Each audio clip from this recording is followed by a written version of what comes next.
Good afternoon, Mr. Gibril. Thank you so much for coming on our platform. It's a pleasure to have you on because, as usual, having people like you actually gives our young leaders the opportunity to learn, to learn more skills, to learn more about your experience, and to actually follow you on your journey. Today, we're going to be having Zain and Maria-Inés moderating, and we have a few ambassadors on the platform as well. And we're lucky as well to have Mrs. Dimasi, one of our professional mentors. So yes, please, moderators, please have a fantastic time. And I look forward to I'm enjoying this. That's all I can say. Thank you so much. I'm passing it over to you, Maria-Inés, and Zain. Thank you. Good evening, everyone, and Mr. Gibril. Thank you for coming. My name is Maria-Inés, and I'm a DIL Ambassador for Mozambique. And I'll be the moderator of today's interview alongside Zain. Good afternoon or good evening, depending on where you are. My name is Zain, and I'm also a DIL Ambassador from Mozambique. I hope to have a lovely discussion with you today. Mr. Gibril, if you could introduce yourself to the audience, please. Hi, thank you guys for giving me this opportunity to discuss with you, and I hope we'll have a fruitful discussion at the end of the day. My full name is Mohamed Gibril Kamara. I'm from Sierra Leone. A public servant, or you can call it a civil servant, and alongside doing my official job, I'm doing farming. I have a farm, and this farm is managed by myself, my wife, and 2 kids. Thank you, Mr. The first question I'd like to ask you is, how did your family first react when you started farming? Were they happy to help you? Well, my wife came from a family that is doing farming. So when I talked to her about the idea of starting farming, she was so very much supportive together with the kids. I have a 22-year kid, which is at the university now, and a 10-year kid, who's at grade 6. So they are all supportive, and we started it some time ago in 2015. And today we are far off with it, and we have different varieties in the farm. I understand that the ride there is quite long. It's about 200 kilometers, correct? Are the kids very thrilled to have that? Do they enjoy the ride there? Most times they do enjoy the ride because we do travel on weekends. Fridays we travel, and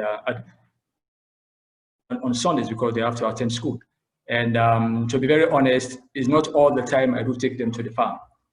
But I want them to know that farming is something that is very much important, and I want them to have their hands on the farm. That is why most times when it's weekend, myself, my wife, and the kids, we go to the farm, and they do enjoy the place because it's close to a river, and they like that setup. Oh, I'm quite glad. I would also like to ask you, was there anything in your childhood that you think played a part in you wanting to do this farm thing, or not? Oh, during my childhood, my late father used to grow mangoes, and we'll go to the farm and do some work with my siblings. And from that point, even when I was at the university, I started doing some kind of farming, and I started planting some pineapples. But unfortunately, I was not able to make it up because there was nobody to take care of the farm. So when I left university and I have this opportunity to travel outside Sierra Leone and especially in Asia, and I see how people are benefiting from farming, I decided to do farming. And today, thank God, we are getting proceeds from the little work we are doing. Thank you. I'm quite glad that you guys are getting your proceeds. I will pass it on to Maria-Inés that will ask you a few questions as well. Mr. Gibril, how did you feel when you saw your first successful harvest? What emotions ran through your head as well as your family's head when you saw the outcome of your hard work? Did you feel accomplished, and did it somehow turn being scared or hesitant of doing more? The first harvest gave us some motivation to do more, because we all know food insecurity in Africa is a big challenge. So if we have this opportunity to grow food, not only for the financial benefits we are getting, but we'll be able to help humanity. You know, so to us as a family, we take this as a big opportunity, and we are so happy, and we plan to increase more, because we have a 35-acre land, which is about 14 hectares, and we've not utilized all the land. Now our plans is to utilize all the land. We've started this year, we've started planting pineapples. We've started with 5,000, and we'll be increasing to 10,000 this year. And again, with plantains, we are on the increase. You know, we're planting peanuts. We are on the verge of planting peanuts. We've started brushing the place, and by September, we'll start to plant. So our aim now is to increase and go bigger. What would you say is the hardest thing to farm? Is it the pineapple, the plantain? What is the hardest or the most hard working that you have to focus more on? In the farm, I think the hardest thing for me, I think, is the cashew, because we do plant cashew. To maintain the cashew, to plant the cashew, the time it takes to bear, it takes almost 5 years to bear. So to me, to maintain that one is a big challenge. With the plantain, we planted last year. We planted 1,000 last year, but we've increased this year to 2,000. And within 10 months, we've started harvesting. So compared to the cashew, I think the cashew is more difficult to take care of than the plantain. With the pineapples, we just started the pineapple this year. We'll be observing. By next year, I'll be able to tell you how plantain farming is. But again, the big challenge in Sierra Leone, and I think that is cuts across Africa. When you want to do farming, the big challenge you get is land, because the land tenure system in Africa is a bit challenging. So for our land, the 35 acres, we bought the land, and we are now managing it. Like I said earlier on, we are doing it bit by bit, we are planting bit by bit until we'll be able to plant all over the 35 acres.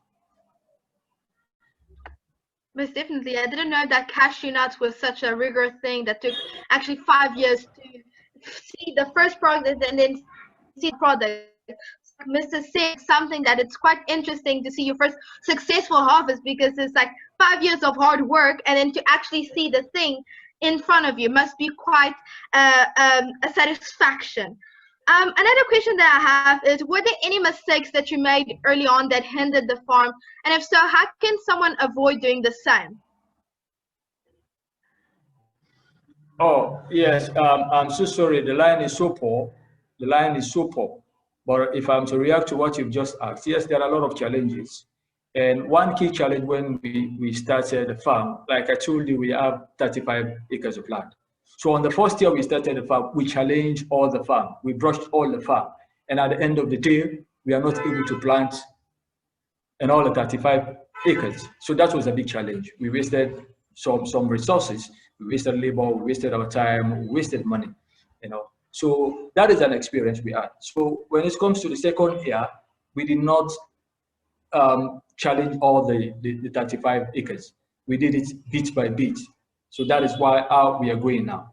For any year, we'll look at some portion of the 35 acre and plant certain crops until we'll be able to plant in all the 35 acres.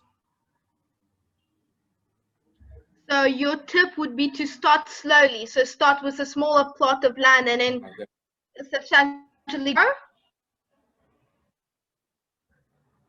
Oh my God, the line is so poor. Are you getting me? Yes, we can hear you. Can you hear me?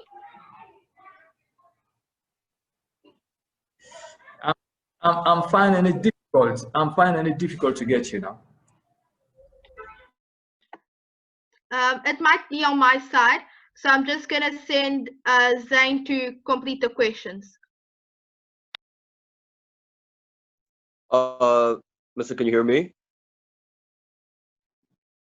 There must be some technical difficulties on his side, I think. Hello?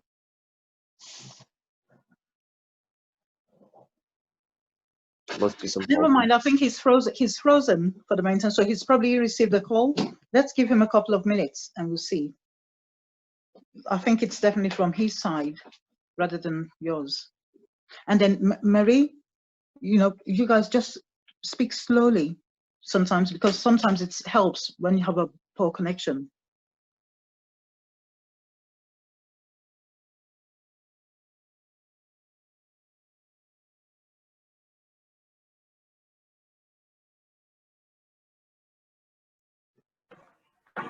Hello? Hello? Can you hear us? You getting me? Hi. Yes. I'm so sorry that the line is so bad. It's okay. Yeah, so sorry. The line is so going bad. to go off of, sorry about that. I'm gonna go off of the last question about Hello? Hello?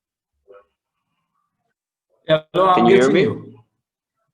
Oh my God. All right. Yeah, I'm getting you. Hello? I'm going to go Hello? off of. Go on. I'm going to go off of the last question, which was talking about the difficulties. So, are there any tips that you would give to a person that is considering farming in their free time, especially during now, since we're all in this pandemic? Oh, the advice I will give, first, secure the land. And there is different forms to secure the land. You can either buy it, you can lease it. And again, you must, if you are working, if you have a permanent job, then you must have people that you trust to be on the farm. Like ourselves, my wife and kids, though we are the owners of the farm, but on the ground, we have people that are taking care of the farm. So you can be off from the farm, but if you have honest people that are on the ground to do the work for you, then it's going to be good for you. Then you have to be visiting the farm almost on a monthly basis, if not weekly. Because if you go to the farm, you'll be able to know where there is a problem and how to fix this problem. And again, you look out for crops or vegetables that people will need on the market.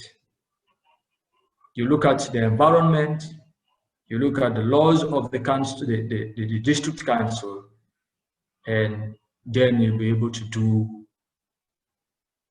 farming successfully. So I think that is the kind of advice I would like to give to people who are engaged in their offices but want to do farming. Thank you. Do you know anyone that actually had problems with securing their land in the past, or? Yeah, people have problem. Yes, well, I know of certain individuals that have problem in securing the land. And if you want to secure a land, the rightful owners. If you meet the rightful owners, you put documents together, then you'll not have a problem. But if you meet the wrong people for the land, then at the end of the day, you're going to face problem. So one, try to identify the landowners, and after that, the municipality or the local council in which the land falls, try to have proper documents for the land before ever you start your farming or the construction of any other thing. Thank you. Welcome. I would like to ask you, what produce are you planning to do next? And do you have any plans to integrate cattle into your farm? I don't, yes, for now, I don't have any plans to integrate cattle. You mean cattle? I don't have any plans to integrate cattle for now. Because looking at the place and the environment, I don't think is ideal to rear cattle. But we intend doing poultry. We've started with some chickens, and we've started with some ducks. And with this, we are on a test to see how they will do. Maybe by next year, we'll increase based on how we're going to see we see what, how they do this year. So, but for at the moment, we don't intend to do any cattle. And again, what we intend to do, not for this year, but for next year, is fish farming. We intend to do fish farming next year at a small scale and increase later. Thank you. I would also like to ask, what agricultural methods have you tried and found to be the most efficient in your land, on your farm specifically? All right, okay. We are blessed in Sierra Leone. Our land, almost everywhere, 80% of the land is fertile.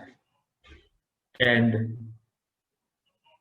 the plantain farm, the cashew farm we're doing, from the time we started the farm, we've not put any fertilizer on the soil. It's purely organic farming. What we do is having manure, organic manure, and applying that manure on the farm. But the farm is doing fantastic. We are presently harvesting the plantains, and it's unfortunate, maybe at the end of the day, I will send you pictures of the plantain we just harvested. They are producing fine. I'm looking forward to seeing the photos. Thank you. I think my co-moderator has a few questions she'd like to ask you as well. Okay. I would actually like to know, do you ever think you'll ever move from your current house closer to the farm, so it's not as big of a distance, or that this is not a major factor? Come again. Come again. Do you think you'll ever move closer to the farm? Because from what we know, you live quite far from your farm. You live about 200 kilometers. Do you ever plan to actually move closer to the farm? Yes, that is my intention. That is my intention. If I'm not just moving close to the farm, I want to take farming as a profession. But it's a matter of time. So that is why we are building that capacity bit by bit. And very soon, that's our aim, to go full-time farming. Because if you give all your attention to farming, you not only create job for yourself, but you'll end up creating jobs for other people. So that's our intention. We built a house there, a 4-bedroom house, a nice one, and we are preparing bit by bit. So within 2-3 years, maybe we'll settle on the farm and bring in other people to help us do farming. So when you become a full-time farmer, you might actually partner up with other farmers, or will you always become independent? Even at the moment, we've not started partnering with other farmers. But what we are doing is encouraging other farmers around us, small-scale farmers. We are providing some seedlings to them, and especially with peanuts. We help them, and rice, we give rice to them, and they do plants, because we have swamps around our farm. So we do help them. And with time, I think if we have the opportunity to partner with people, why not? We'll do that. Because the more the merrier. Exactly, I believe the same. And now for our final question, how have you seen your role in farming impact your community? How? Like I stated earlier on, we have people working on the farm, and it's not for free. We are paying them. And we have about 2 permanent workers on the farm. But part of the 2 permanent workers, we do most times employ casual workers to come on the farm and work. At times we employ about 20 people. They do work for us and we pay them. So with that, they too have their families. When you come to the farm, you work, we pay you. You need that money to take care of your family. And what we produce, now we are on the verge of making plantain chips. And I'll send photos to you so that you will see the type of plantain chips what we are doing now. We give people, they sell, and they make profit out of it. So that is where the farm is now benefiting the community. So the farm is not only benefiting the community by giving the food, but also giving jobs? Yes, for now we just have 2 permanent workers, and we have casual workers that do come on a monthly basis to do reading. And when they do the reading, we do pay them. So it's benefiting them. Part of that one, processing the plantain chips, we hire people to casual workers to help us process. They have to peel it, they have to slice it. We have to package it, and we need people to do all those things. At the end of the day, we pay them. So it's a way of benefiting the community. Definitely, we can all understand it's been a positive impact to the community. Yes. I will now give the opportunity to the audience and fellow DIL ambassadors to ask any directed if they want to ask any. So if anyone wants to ask any questions to Mr. Gibril, it's now your opportunity to do so. Hello, my name is Rosie. Hello, Mr. Gibril. My name is Rosie and I'm a DIL ambassador from the UK. I'm 13 years old, and my question for you is, considering how the rate of locust attacks has increased for multiple areas around the world, did you prepare your farm for the worst? And if so, what actions did you take? Yes, my farm, compared to other farms, is a small farm, and we know the effects of taxes on farmers. But for my country, Sierra Leone, we are a bit lucky because we are not taxed compared to how the West is doing their own tax on farmers. In fact, in Sierra Leone, the government is encouraging farmers, and government will give seedlings to farmers to do farming. And to be very honest, since the time I started the farm, since the time we started our farm, we've not been taxed for any work being done there. So that is a kudos to the government. The other thing, we've not been getting support from government, like technical support, like giving us seedlings to do the farming. But on the tax of imposing or levying taxes on farmers, for us in Sierra Leone, as a small scale farmer, we've not been taxed. Okay, thank you. Welcome. From my question, I'm not sure if, sorry, it maybe was if I didn't say it clearly. When have you prepared your farm for any locust attack? Or yeah, have you prepared or tried to have you prepared your farm for the worst during locust attack? Yeah. And again for the locust, we've been hearing about the attack of locust in other farms out of Sierra Leone. For our farms, my farm in particular, we've not experienced any locust attack. And I've not seen any locust in the farm. We do have challenges with other pests. And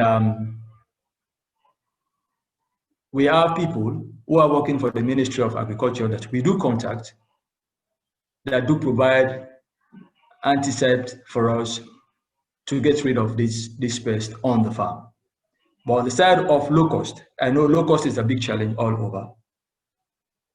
For Sierra Leone, we've not reached that point. There is no locust on our farm. But in an event wherein we experience short, I think we'll be relying on the Ministry of Agriculture to do proper research as a way to see how we'll fight back against this locust so that they will not destroy the plants. But for now, as I mentioned, we don't have any locust on the farm. Okay, thank you. That's amazing news then, that you haven't had any possibilities or seen any. That's great. Yeah. I have another question for you, please? Yeah. Have you ever considered preserving or drying crops to make them last for longer, avoiding any food waste? Yes, we have that intention. For now, we've started with our plantains. What we intend to do in the future is to turn the plantain into plantain flour. If you turn it to plantain flour, it will last longer, because plantain is a perishable good, and if you don't process it, it may not last long, and that would be a big challenge to us. So now we've started with plantain chips. At least with plantain chips, the life shelf of it is going to last longer compared to just leaving it that way. So we intend to do that. We are in consultation with other people outside Sierra Leone to provide us equipment that will be able to help us process the plantains to plantain flowers, plantain drinks, you know. And even with the pineapple, we intend to do pineapple juice. And all that one, we're in talks with people, friends outside Sierra Leone, to provide us or to help us and see how we'll be able to preserve what we are planting. Wow, okay, that's very interesting. Thank you. That question had sparked my interest, as we had previously had an innovator of the Sparky dryer in Uganda, Mr. 𝐾𝐻. So it was quite interesting to see if you had any thoughts about that. I have one more question, which you had mentioned about before. When you were seen by the BBC and then continued to have a video made about you, what was your initial reaction? When I was contacted by the BBC, to be honest, it was a bit surprise to me. I have this my Facebook page that I do post what we do on the farm. So somebody called me from the BBC and asked me if I'm willing to take an interview with them. I was a bit surprised, to be honest, you know, because we are there at our own little corner doing our little job, and for somebody out there in London to recognize what we're doing and ask me to take an interview was a surprise. But I took that opportunity and took the interview, and I guess it was from that interview you were able to get in touch with me. Your organization is able to get in touch with me, so it was an opportunity. A big opportunity. Wow, that's amazing. And of course, you're surprised, and it's amazing that you also took that opportunity, and it's amazing that we can have you here today. Thank you. Those are the questions that I've had for you. And welcome. Thank you. Thank you. I think Ms. Mervat has a few questions she wanted to ask as well. Oh, yes. I was wondering about you are growing pineapples, am I right? Yeah, yeah. Are you intending to grow something else, or is it only pineapples? Well, not just pineapples. As I mentioned earlier, we have 35 acres, which is 14 hectares, and we intend to grow different things there, not just pineapples. We started with cashew crops, cashew trees. We went on to plantains, to pineapples, and this September we'll be planting peanuts. Wow. And yes, we've already got the seedlings. And as I speak to you, people are currently, my wife and workers are on the farm doing some work. So that I wish you have pictures for us to show us your farm. The farm. Well, at the end of the interview, I'll be sending the pictures on the page, the WhatsApp page created by this organization. I'll send you. Yeah, please do. Yeah. No, definitely, I'll do that. I have another question, sir. Yeah. How about we usually hear plants sometimes they suffer from kind of diseases, or do you have such challenges? To be honest, I have not faced that challenge. MashaAllah. Maybe is the way we are taking care of the farm, because we don't allow weed on the farm. Mm-hmm. We clean the farm almost on a monthly basis.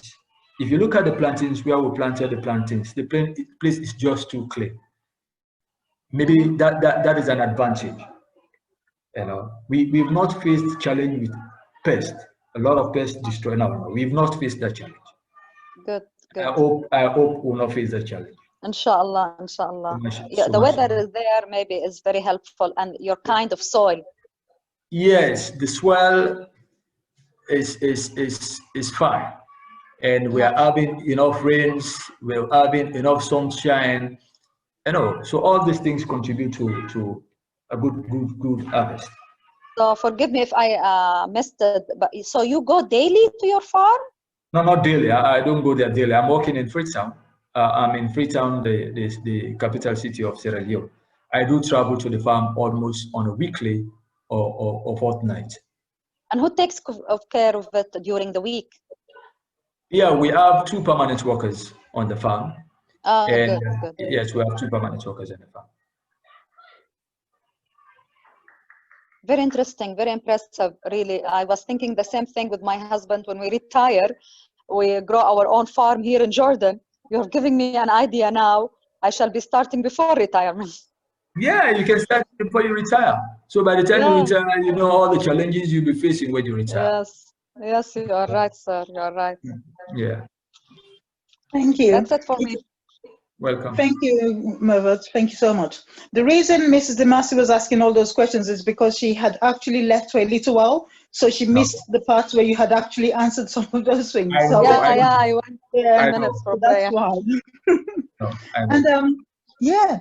I find it quite interesting that you've got your plantain, you've got the cashews. I love cashews so much.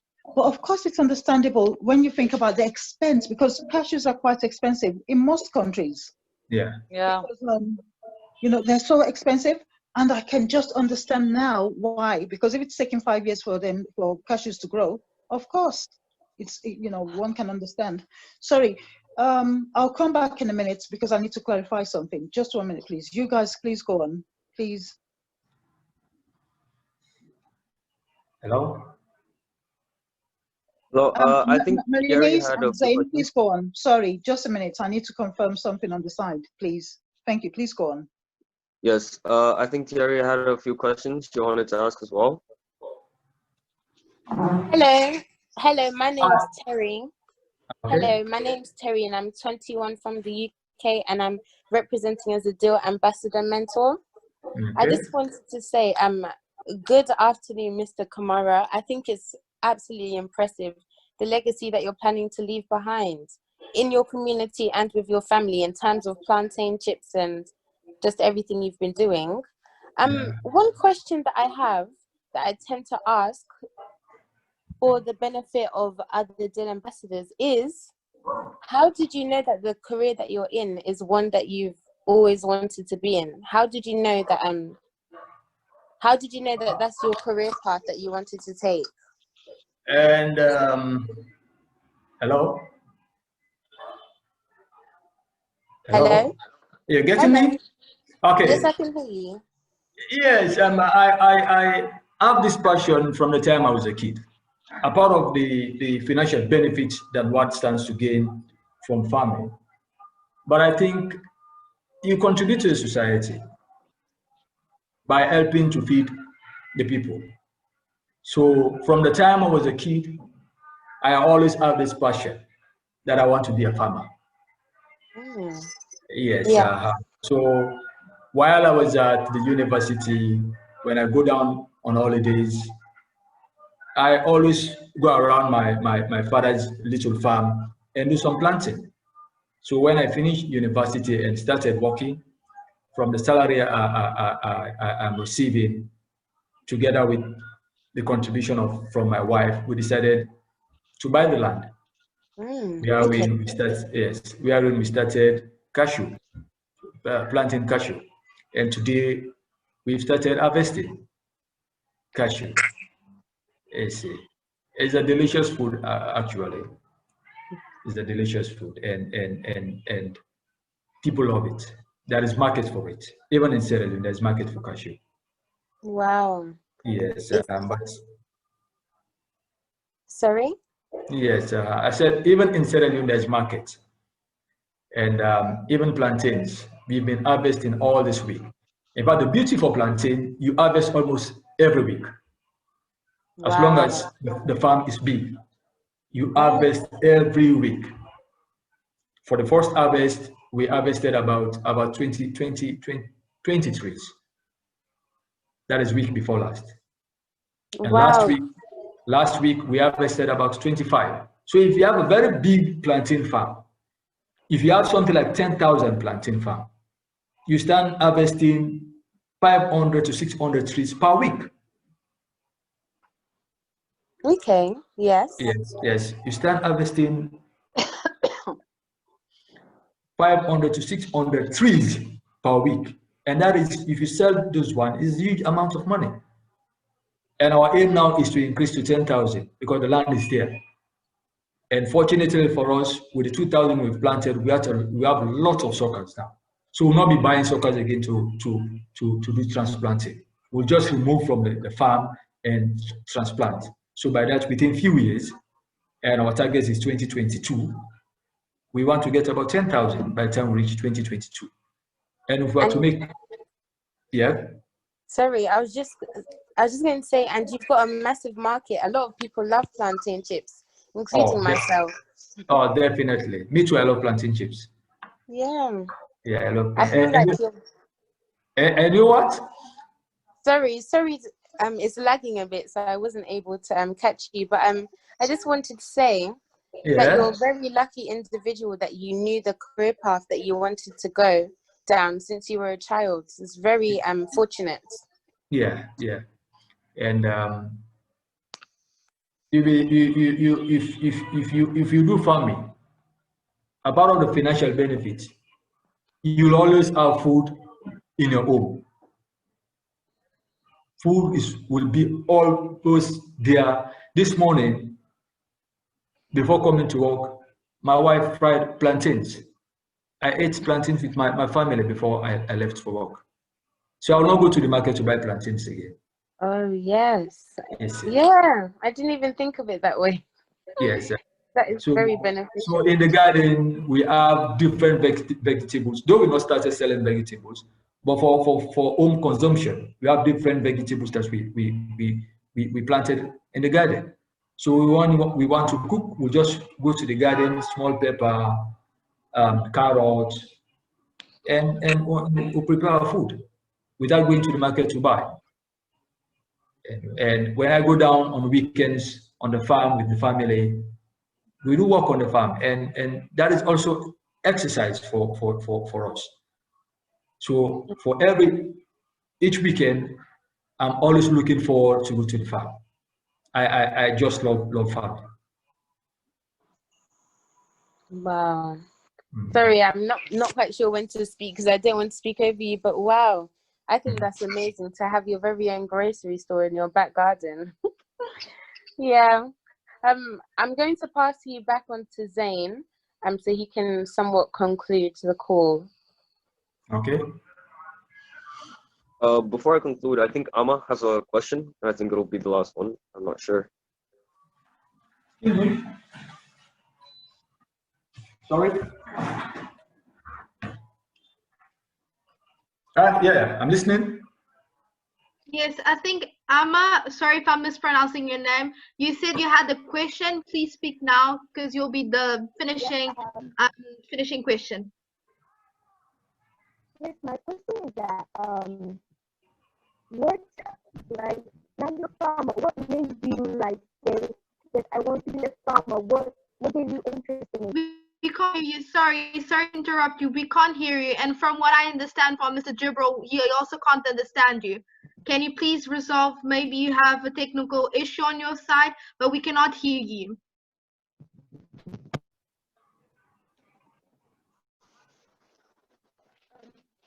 Hear me now? I think we've lost them. Maybe you should type your question to Zain or Maria-Inés, please. Type your question out on the side so the moderators can put it across, or type it to everyone to see.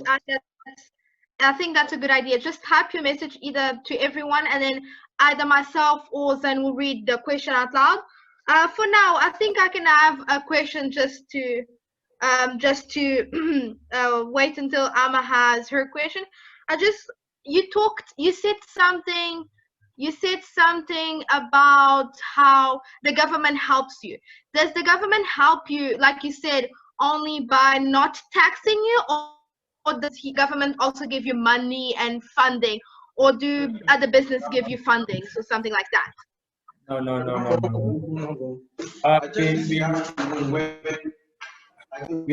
We've not received any funding from nowhere, including governments or private individuals.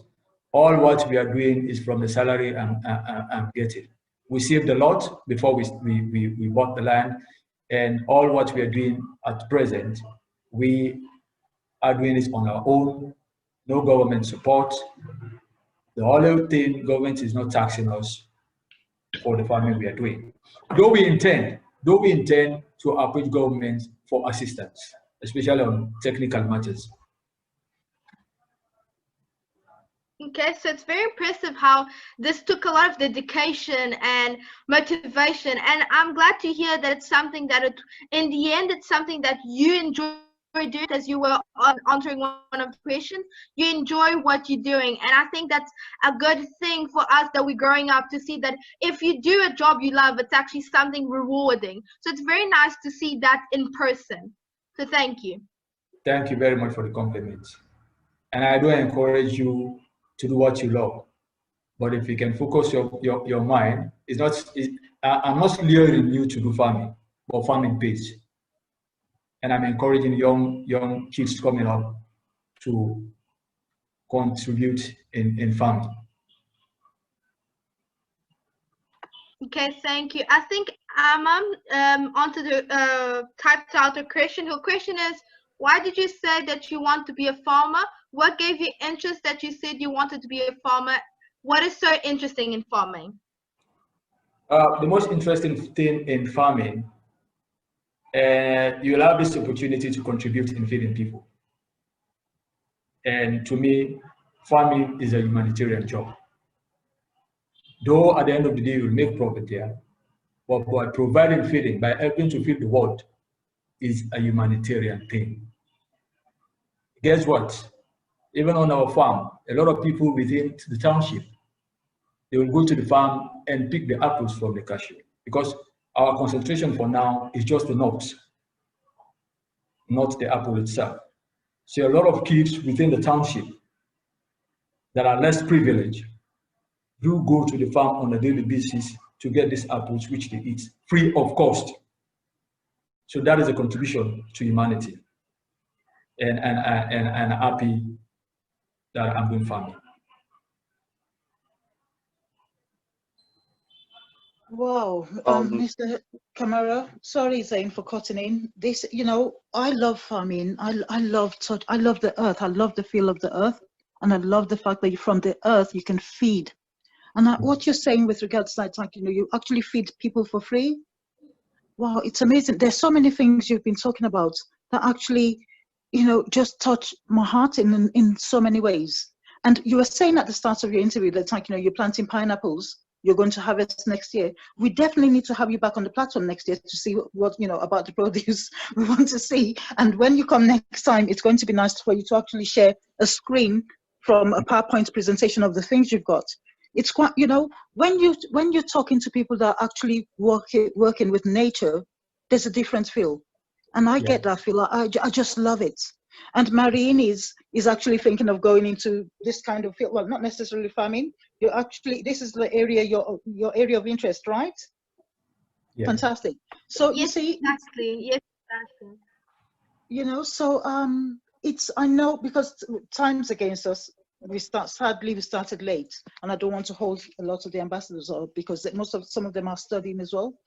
Okay. We are going to have to round up. I'm not sure if the moderators have like a closing note they need to give before I actually give my closing speech, please. So Zain and Maria-Inés, please say whatever it is you need to say, and I'll come back on.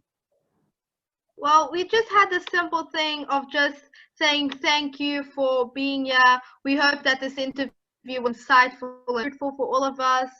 And I think Zain will say the rest. Sorry. Well, Maria-Inés did some good bunch of it up, but then I just hope that we made Mr. Gibril feel comfortable and welcome enough to come back another time. And we're thankful for you taking your time to be here. If Jill has any words she wants to say, she can close up the meeting. Thank you so much, moderators. You've done a fantastic job as usual, as always. And we've had a good turnout as well with the ambassadors on the platform. Thank you so much for turning up, ambassadors, with all the great questions you've had. Rosie with the media, fantastic. Thank you so much. Mr. Kamara, I can't thank you enough. I can't thank you enough because it's so easy to go on and on and on, but of course, reality is such that like we have to close the meeting, but we definitely would love to have you back on the platform. On behalf of the DIL ambassadors and the DIL mentors, I thank you once again for coming on our platform. Have a very good evening, everyone, and thank you.